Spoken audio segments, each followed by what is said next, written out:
Tjetra, ju shkruani në këtë libër, që ky është gjëveri, nuk është libër, që Shqipëria dhe ushtria shqiptare ka pasur një plan për ndryrë ushtarakisht për marrjen e Kosovës. Çfarë po mbahet ky plan? Shpërthimi. Dhe na shpjegoj pak këtë. Dhe në cilin vit? Dhe kush e hartoi? Kanë qenë 3 veta vetëm që kanë bërë planin. Kush ishin ta? Së ministri Mbrojtjes, shefi shtabi i përgjithshëm dhe drejtori i zbulimit të materialet. Tani, si quheshin ti themi? Operacioni shpërthimi, jo. Jo, të lehta. Është sekret? Po nuk është mirë tani.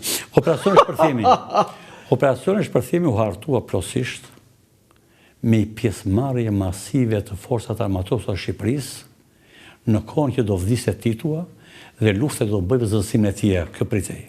Dhe reagimi i do të bëni shqiptarët në Kosovë, në Malëzi dhe në Maqedoni. Plani nuk ishte në Kosovë. Plani ishte që gjithë bota shqiptare, gjithë bota shqiptare të bashkoheshin në një. U bë plani. Në Malëzi, në Kosovë, Kresheva dhe Maqedonia. Aty janë përcaktuara sa trupa do hyjnë në Kosovë, sa në Malëzi, sa kanë parë hartën. Sa të gjitha kanë parë hartën. Sa trupa, të gjitha me radhë, kupton apo jo. Dhe masi u diskutuan, vetëm koka. Në cilin vit u hartua? Edhe hartua e Enver Hoxha Firmosi. Ruani në zyrën tepër sekrete me 2 kasaforta. 2 kasaforta. Një qelës e mante ministri. 2 kopje? Një qelës e mante ministri. 2 kopje me 1 kopje? Dale. 2 kasaforta, secili kasafort me 1 qelës. Një ministri, një shefi shtabit. Shefi shtabit kishte kasafortët tepër se ato materialin, këtu ishte harta. Dhe kur erdhi Safet Xhulali, ministri i Mbrojtjes, hapte kasafortën dot. Njoftuan Kisho Musakin. Erdhi Kisho Musak, çështë me vetë se do të çështë. Hapi kasafortën, dorëzoi materialet me protokoll, me firmë, dhe pastaj Kisho Musak ja tha qofshi mirë. Ky është material eksakt. Ekziston kjo sot në arkiv? Ti e ke parë? E kam parë. Tani çfarë kishte materiali? Materiali ishte komplet organizimi ushtarak i operacion shpërthimi për i marrjen e... Shpërthimi quhej operacion? Shpërthimi, për i marrjen e të asaj amore... Trojve shqiptare, Kosovës dhe rajoneve të tjera shqiptare. Tani, me sa... Ishe mbi 70.000 trupa. 70.000, sa trupa 70.000? Mbi 70.000. Çfarë armësh do përdornin? Të gjitha armë që Shqipëria. Artilleri? Të gjitha armë, Të gjitha? Të gjitha armë, tanke, zhoja. Tanket? Është komplet gjitha. Këmsori? Tamam operacion ushtarak, mësymës, jo Mbrojtjes, për para për Mbrojtjes, mësymës. Për herë të parë ishte ky operacion? Për herë të parë. Pra, hera e parë që Shqipëria lisonën e saja, do ndërhyte në një territor tjetër. Dhe pse shqiptare, pra kështë marrë tjerët, për shirë me tyre. Tani, mos ishe euforik ky, e arrinim në... As pak. E arrinim? Jo. As pak. Kej parasysh që këtu pritet një krizë e madhe politike brenda Jugosllavisë, që nuk mbaj sa mendohej. Po të ishe bërë një krizë kaq e madhe, do veprohej. Edhe, ky plan është rinovuar, rigeneruar fare në vitin 1991 kur bën demonstratat e mëdha në Kosovë dhe hyri me forcë milicia dhe ajo ushtria serbe në Kosovë. Prap është bërë aty kur zbulimi ushtarak në mënyrë të jashtëzakonshme, ja tu e ke dhe me hartë ndiqte dhe përcaktonte çdo ditë përbërjen e organizimit, dislokimit dhe lëvizjen e forcat armatosura të Serbisë mbi Kosovë, duke marrë raporte tepër sekrete nga shefi i shtabit përgjithshëm që komandonte, deri në komandant e batalionet urdhrat që jepte. Dhe në këtë kohë u krijua një diferencë, ja Pela Çavushi, ja, shi harta. Jepte zbulimi jon. Edhe jepte, shko që jepte, radiogramet. Kjo njësi këtu, ky repar këtu, ky këtë fare dhe kur vinin informacionet tepër urgjent nga qendra rajone e zbulimit, i vinin ministri i Mbrojtjes dhe komandanti i përgjithshëm, ngrihet Kadri Azviu dhe shkon urgjent në qendrën atje. Dhe pa material, ku dëgjoi jugoslavisht ai, shefi shtabi i përgjithshëm, jep të komandantit divizionit, veproni këtu. Pra gjithë situata ndiqej dorë. Wow. Dora kuptova apo jo? Dhe aty tha me Hoxha, zbulimi i jashtëm agjentoror do lëshloje. E bëri zbulim ushtarak. Pela Çavushi ka qenë drejtor, i jep një deklaratë politike. Nësa zbulimi ushtarak jep të komplet lëvizjet e ushtrisë, komplet aty i përsëriti. Erdhi koha prapa të përsërisi operacioni shpërthimi. Tani kam një pyetje, a e morën vesh shërbimet sekrete jugoslave, serbe që Shqipëria kishte hartuar këtë plan? Jo. Se morën kur? Masi dolëm që publikuam neve. Nuk e mori vesh ndonjëherë. Jo, ka qenë tepër sekret. Ti beson që ne po ta sulmonim Jugosllavinë ne do ta realizojmë? Do të bëj jakdere e madhe, përplasje e madhe. Varet dhe çka qëndrimi do marrë në shtetet e tjera. Nuk ishte gjë lehtë. Por ama ishte domosdoshme. Po pse nuk u bë plani? Të thash sepse nuk u bë ajo krizë e madhe politike dhe ndërluftuese. Një krizë politike. Midis tyre në Tito vdiq në 80 mos gaboj? Këto ishin shkaqet që u shmang. Po kur vdiq Tito, pse su sulmova se? Po pritje që ata që kërkonin të merrin në pushtetin, të kishin konflikte të midis tyre dhe populli shqiptar të ngrihen në këmbë të kërkonte drejtia. Po u ngrit shumë pak, vetëm Kosova. Këto tjerat jo. Po mirë në Kosovë. Pastaj ki parasysh sepse vinë informacionet e qendrës së shtetit të huaja kush do të ishte për këtë luftë. Foto tjetër? Pyetje Amerika, pyetje kjo.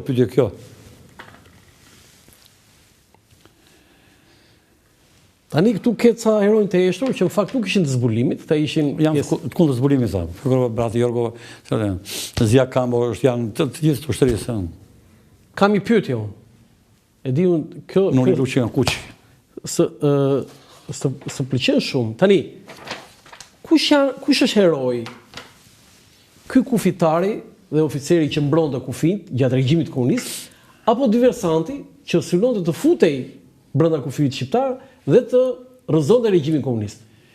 Si do ta shkojmë historinë? Ushtari dhe oficeri kufirit ka për detyrë të mbrojë kufirin, sovranitetin dhe tërësinë territoriale të Shqipërisë, pavarësisht se çka ka brenda politikës e vendit. Ai ka mision të mbrojë shtetin shqiptar, sovranitetin e tij. Edhe kur ai regjimi ishte gjakatar dhe komunist, ai ishte tjetër politik që takon të zgjidhet në rrugë demokratike me zgjedhje me gjitha tjera. Nuk zgjidhet duke përdorur kriminalët të hyrë brenda vendit. Pa ata janë herojë të vërtetë të Shqipërisë. Foto tjetër?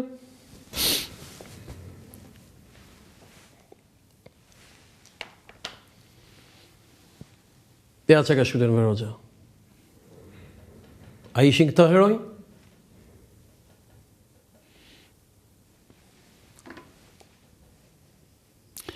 Thonja lartë është e shkëlqyer. Ato meritojnë herojnë të vdekur ose herojnë të heshtur që këto qeveri ka hedhur rrugë. Foto tjetër?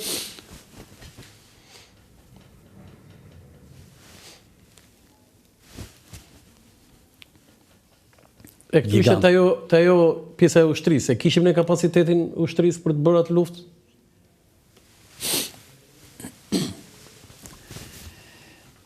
Përse gjatë asaj periudhe që ekzistonte shteti centralizuar dhe raporti midis institucioneve nuk u vodh, nuk u shkatrua dhe nuk u doq asnjë repart, asnjë depo dhe asnjë tjetër, por në 97-ën u shkatrua ushtria, u vranë 3800 veta dhe u vodhën me miliarda armë të vënë. Edhe atë përgjigjen. Pse u ndodh? Edhe pra, jo. Kishim shtet. Duan, s'duan, dhe sistemi ti, i ekziston shteti. Foto tjetër?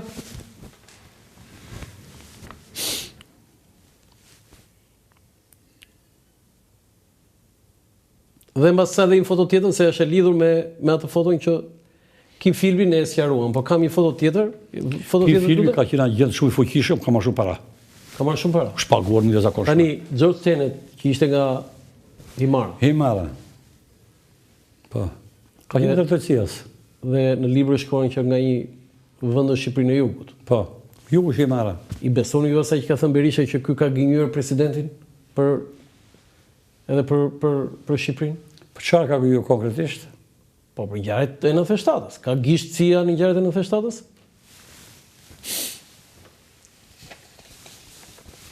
Tani, gjithmonë duhet maturi në çdo lloj përgjegjje për njeriu. Në ngjarjet e vitit 97, natyrisht që konfliktet që krijoi Berisha me Amerikën influencua shumë. U krija ftofësia dhe erdhi zëvendës sekretari i Shtetit të Amerikës për vizitë në Shqipëri dhe presidenti i Shqipërisë e priti.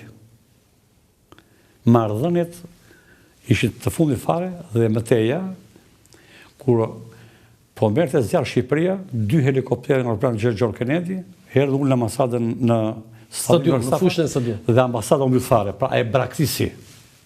Pra, CIA ka pat probleme, edhe Amerika ka pat probleme me Amerikën, me Berishën, por e psoi Shqipëria. Pse Shqipëria? Qartë. Tani po të them diçka. Në lidhje me këtë që thot Berisha, Harxhi, që u bë zëvendës ministri i punëve të jashtme, ja rrojme ka pat Turqia. Edith Harxhi dhe Mal Berisha bën një studim dhe botuan veprimtarinë e CIA-s kundër Shqipërisë në 97-ën. E madhe. Ai botimi dhe nxjerr komplet CIA-n që ajo ka qenë kryesorja e dramës në Shqipëri në 97-ën. Kur Berisha e propozoi Zonjën Haxhi para ambasadore në Amerikë, i vajti shkresa tek Alfred Mojsiu. Alfred Mojsiu ju paraqit materiali që shkruar jo. Dhe ai vuri shënimin. Edhe po ta dekretoj se pranon Amerika. Edhe po ta dekretoj unë se pranon Amerika. Këtë në bëjë? Po aty e kozot atë. Dhe ti e kupton edhe ti që janë ngjarjet. Tani dua një gjë shkurt se jemi në fund se kemi kaluar çdo limit në fakt për gjyqin e Hagës për atë që po ndodh me krerët e UÇK-s atje. Gjyqi i Hagës duhet të zhvillohet kundër intrusit të Serbisë. Aktualisht Vučići, i cili ka qenë në zinxhirin e komandimit të Miloševićit për shkatërimin e Kosovës dhe vdekjen e opozitës të Kosovës.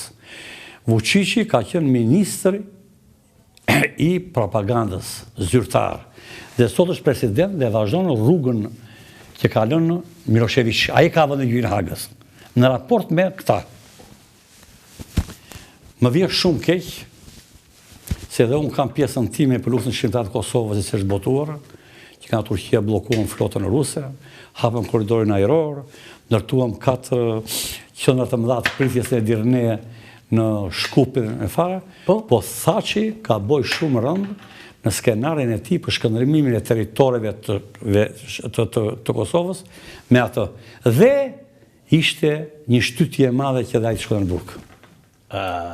Por kërkojmë shpirtërisht sa më parë dal në Burgu.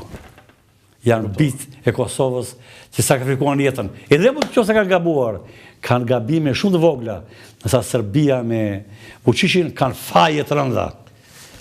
Zoti Limaj, intervista më e gjatë që kam marrë si gazetar në karrierën time. Të falenderoj shumë, ishte shumë interesante dhe nuk e teproj të them që Shqipëria ka një hero që quhet të heshtur, që quhet Hajro Limaj. Unë jam biri i Shqipërisë që juve, kemë bërë detyrën. Prandaj jeni hero i jeshtur. Të nderuar teleshikues, ky është emisioni për sot nga Ura Lançafoku, mirupafshim.